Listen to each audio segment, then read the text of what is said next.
we're going to do something a little different here. I'm going to edit in some video and stuff while I'm talking about this truck because I finally got it out to my local hobby shop where they have an indoor crawler course. And got it a good, proper, just like I thrashed on it a little bit, I rock bounced it some, I crawled it some for 40 minutes, for 41 some odd, a little over 40 minutes. I took this truck through rocks and stuff like that, and the thing performed incredibly for what it is and how I've built it. Is it absolutely perfect?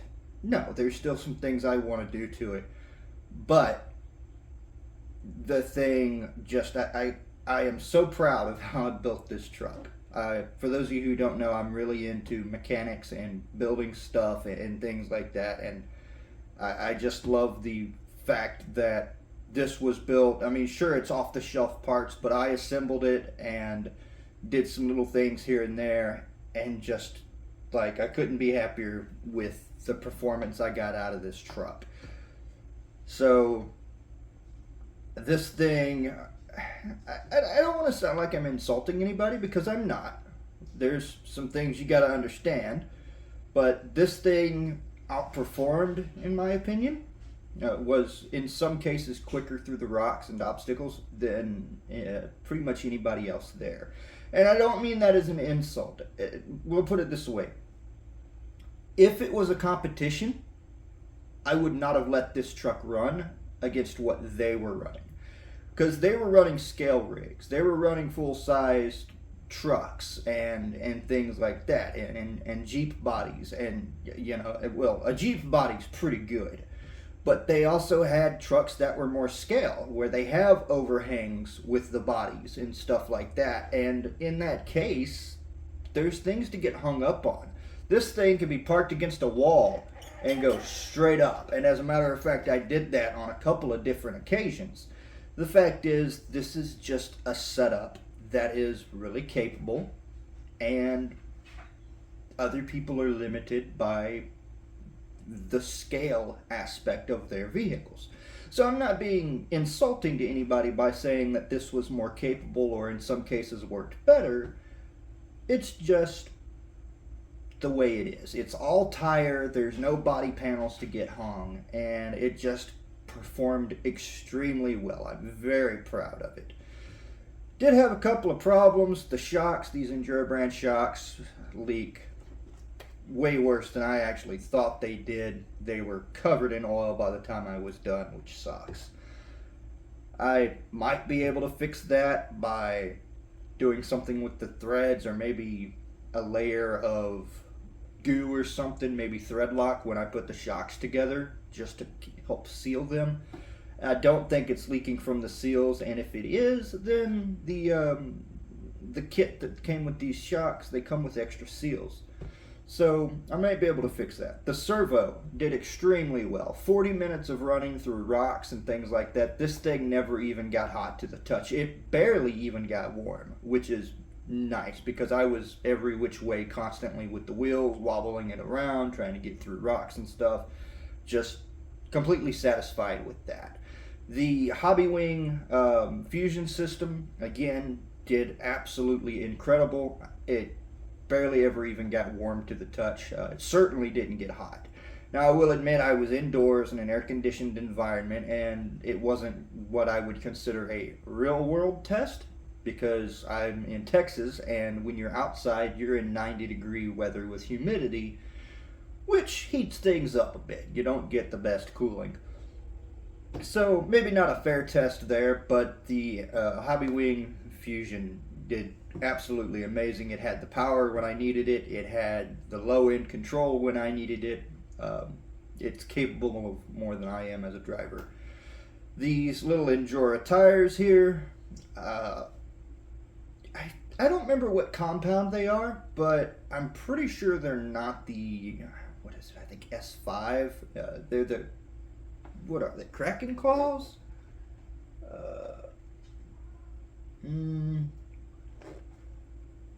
It doesn't say. I can't remember, but I'll let you see the tread pattern here so that you can go and look them up.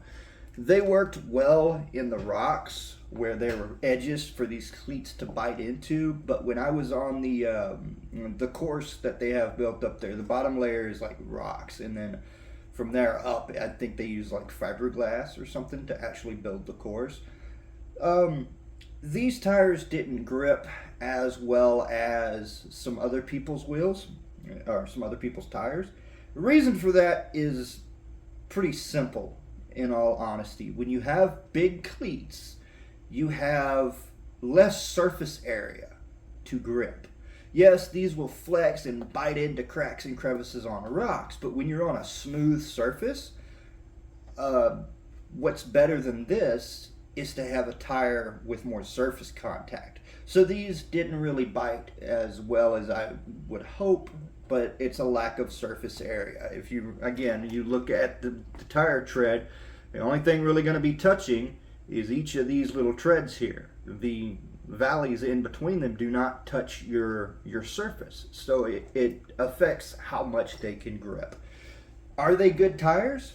Yeah, for mud and dirt and getting through rocks and stuff where these cleats can actually dig and catch an edge, they're fine. Maybe not the best, but for my driving and what I do, they're fine. It's just there were tires that people were running on rigs and they were doing way better than these were on the smoother surfaces. Cage, I actually dropped this thing off of a 4 or 5 foot ledge on I think 2 or 3 different occasions, one of which landed directly on the roof, and the cage took it. Nothing's bent, nothing's broken. Of course, not gonna bend, it's plastic.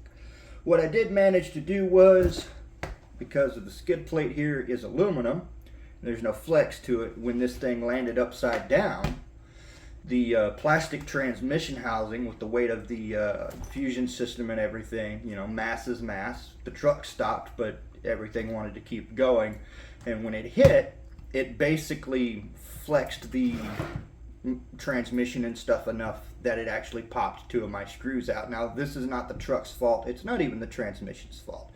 It's actually my fault because a long time ago, I over-tightened those screws and actually stripped the transmission out. These things were only held in by a couple of threads, so I'm not going to blame that on the truck. Not at all.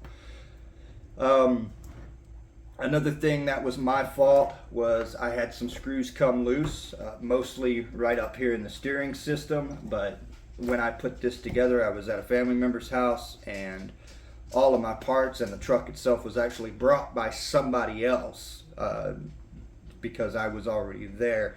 I just forgot to mention thread lock. So I didn't thread lock any of these screws. The servo horn got a little wobbly. This screw came out a little bit, so did this one. And the way this skid plate is set up, I don't know if you can see or not, but the 4-link bars are actually held in by a screw with a nut on the end. They're not screwed into an aluminum plate. So one of those nuts came loose. So my fault, didn't thread lock it, not the truck's fault. Overall, I could not be happier with the way this performed. I did put it on some scales that they had up there at the hobby shop, which was pretty cool. I expected to have a little more front bias than I did, but, I mean, it seems like it's got a lot, right? But apparently not as much as I thought. But it did well. I am very proud of what I built here, and just, if I wanted to, I could stop building this truck now and I'd be happy with it. There are some things I still want to do. I want to get some different axles, maybe some portals, and once I get the portals, I'll actually adjust it to make it sit lower, because then I'll have the ground clearance, but the axle to frame or body distance will be lower, decreasing my center of gravity, even though the axles being portals are going to lift it up about that much higher. Maybe a little less. So I think portal axles are what I'm going to go for, and other than maybe rigging up some kind of interior, I think that's it. I would like it to look a little more scale, honestly, but I am just blown away by how well it performed. I'm very happy with it. And for something, again, they're off the shelf parts, anybody can buy them, but I picked them out. I chose to build it this way, and it works. And I'm happy with it. I'm very proud of it. Some of y'all, that might not be a big deal, but for those of you who do build things, and those of you who do go, I wonder how well this will work, you know, it can be a big deal when things work the way you want to. It's very exciting. So, yeah, just wanted to give y'all that quick update. I'm going to edit some video in over me talking so that y'all don't get bored. And as I said, I ran this thing for a little over 40 minutes. Every bit of that I was recording, so you can expect 2, 3, maybe 4 videos, depending on how I cut them up, of this thing crawling around and some other people's trucks and things like that. But for now, that's going to be the end of this video. So, thanks for watching. I'm so proud of this truck. And I'll see y'all next time. Y'all have a good day.